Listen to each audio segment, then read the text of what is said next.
নমস্কার বন্ধুরা। ঝকঝকে আলোর নিচে থাকে যেমন অন্ধকার, ঠিক তেমনই সৌন্দর্যের পিছনে লুকিয়ে রয়েছে এক কুৎসিত বস্তু। সৌন্দর্যের জন্য আপনারা যে মেকআপের সরঞ্জাম ব্যবহার করেন, তার পিছনে লুকিয়ে রয়েছে এক হাড় হিম করা অজানা সত্য। আপনার ব্যবহৃত মেকআপের লেয়ারে লেয়ারে জড়িয়ে রয়েছে অজস্র মানুষের ঘাম। বিখ্যাত ফ্যাশন ডিজাইনার ক্যারি হেমার বলেছিলেন, সৌন্দর্যের পিছনে লুকিয়ে রয়েছে অন্ধকার জগৎ। সৌন্দর্য বাড়াতে আপনি কি আদৌ মেকআপ মাখছেন, নাকি মৃতদেহের ছাই? চলুন এর উত্তর খোঁজা যাক আজকের ভিডিওর মাধ্যমে। তবে তার আগে দ্য বং ইনফরমেশন চ্যানেলটিকে অবশ্যই সাবস্ক্রাইব করে দিন আর ভিডিওটি শেষ পর্যন্ত দেখতে থাকুন।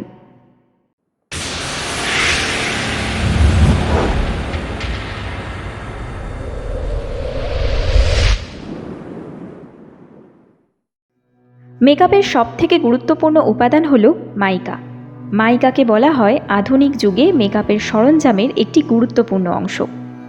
সাধারণত আইলাইনার, আইশ্যাডো, ব্লাশ, লিপস্টিক, লিপগ্লসের মতো বিভিন্ন ধরনের স্কিন কেয়ার প্রোডাক্টে মাইকা ব্যবহার করা হয়। মাইকা কথার অর্থ হলো অভ্র। এই মাইকা সেলিব্রিটি থেকে সাধারণ মানুষ, প্রত্যেকটা মানুষকে ঝকঝকে তকতকে করে রাখছে সব সময়। কিন্তু এই মাইকা যে খনি থেকে আসে তা হলো এক ভয়ঙ্কর স্থান। 19 শতকের দিকে ব্রিটিশরা প্রথম এই মূল্যবান খনিজের আবিষ্কার করে এবং তার নাম দেয় মাইকা বেল্ট। ভারতের ঝাড়খণ্ড ও বিহারে সবথেকে বড় মাইকা বা অভ্র খনি রয়েছে। তবে ভারতের 70% অভ্র আসে অবৈধ খনি থেকে। কেন এটি অবৈধ খনি থেকে আসে এর উত্তর একটু পরেই পাবেন। একটি রিপোর্ট থেকে জানা যায়, প্রতি মাসে অভ্র উত্তোলন করতে গিয়ে 10 থেকে 20 জন শিশুর মৃত্যু হয়। এই শিশুদের মৃত্যুর ক্ষতিপূরণ তো দূরস্থ, এই শিশুদের মাটির তলা থেকেও খুঁজে পাওয়া যায় না। এমনকি বহু শিশু মারাত্মকভাবে আহতও হয়। এই অভ্র উত্তোলন করতে গিয়ে বহু শিশু পঙ্গু পর্যন্ত হয়ে যায়, কিন্তু তাদের খবর কেউই রাখে না। এই মৃত্যুকে পরোয়া না করে প্রায় 22,000 শিশু কাজ করছে ভারতের অভ্র উত্তোলনের জন্য, যার আসল সংখ্যা এর থেকেও অনেক বেশি। এদের বেশিরভাগেরই বয়স 6 থেকে 7 বছর। কিন্তু সবথেকে আশ্চর্যের বিষয় হলো, ভারত সরকারের কাছে এমন কোনো সঠিক তথ্য নেই যে এখানে ঠিক কতজন শিশু কাজ করে। তবে 2019 সালে একটি রিপোর্ট এই বিষয়ে তৈরি করা হয়েছিল, কিন্তু তা এখনও অপ্রকাশিত। এবার প্রশ্ন হলো, অভ্র উত্তোলনের জন্য শিশুদেরই কেন নিয়োজিত করা হয়? অভ্র খনিগুলো আকারে খুব ছোট হয়। আধুনিক যন্ত্রপাতির ব্যবহার প্রায় নেই বললেই চলে। পুরো কাজটাই করা হয় হাতের মাধ্যমে, আর গর্তগুলো এতই ছোট যে সেখানে বড়রা ঢুকতে পারে না। তাই বাচ্চারা ওই ছোট ছোট গর্তের মধ্যে সহজেই ঢুকতে পারে বলে তাদের দিয়ে জীবনের ঝুঁকি থাকা সত্ত্বেও এই সব কাজ করানো হয়। আর তাদের পরিবারও রাজি হয়ে যায়। তার একটাই কারণ, চরম দারিদ্রতা। ঝাড়খণ্ডে দারিদ্র্যের হার প্রায় 43% আর বিহারে প্রায় 52%। একদিকে যেমন রয়েছে দারিদ্রতা, অপরদিকেই এখানে কোনো কৃষিজমি নেই, এখানে কোনো ইন্ডাস্ট্রিও নেই। তাই পুরুষরা কাজ করে কয়লা খনিতে আর বাচ্চারা কাজ করে অভ্র খনিতে, যাতে সামান্য বেশি টাকা উপার্জন করা যায়।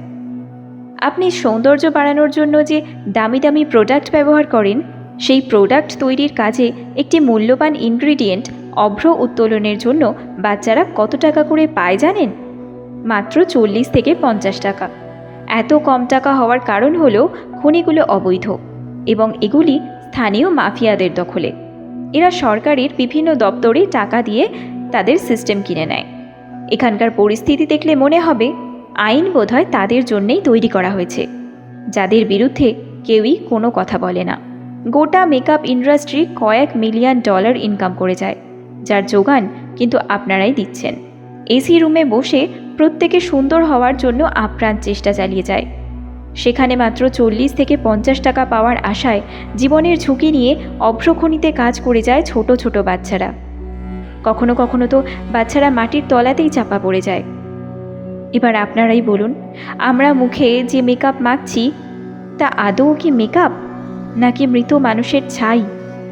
ভাবতে অবাক লাগলেও এটাই সত্যি। সরকার আসে যায়, কিন্তু এদের কোনো পরিবর্তন হয় না। হয়তো এটাই এদের জীবন। কমেন্ট বক্সে অবশ্যই লিখে জানাবেন এই বিষয়ে আপনারা আগে থেকে জানতেন কিনা, আর এই বিষয়ে আপনাদের কি মতামত। ভিডিওটি ভালো লাগলে অবশ্যই লাইক করবেন আর শেয়ার করে অবশ্যই এই বিশেষ তথ্যটি সবাইকে জানতে সাহায্য করবেন। এইরকমই আরও অজানা রহস্যময় রোমাঞ্চকর ভিডিও পেতে এক্ষুনি সাবস্ক্রাইব করে দিন দ্য বং ইনফরমেশন চ্যানেলটিকে। আজকের মতো ভিডিওটি এখানেই শেষ করছি। দেখা হবে খুব শীঘ্রই পরবর্তী নতুন একটা ভিডিওর সাথে। ততক্ষণের জন্য গুড বাই।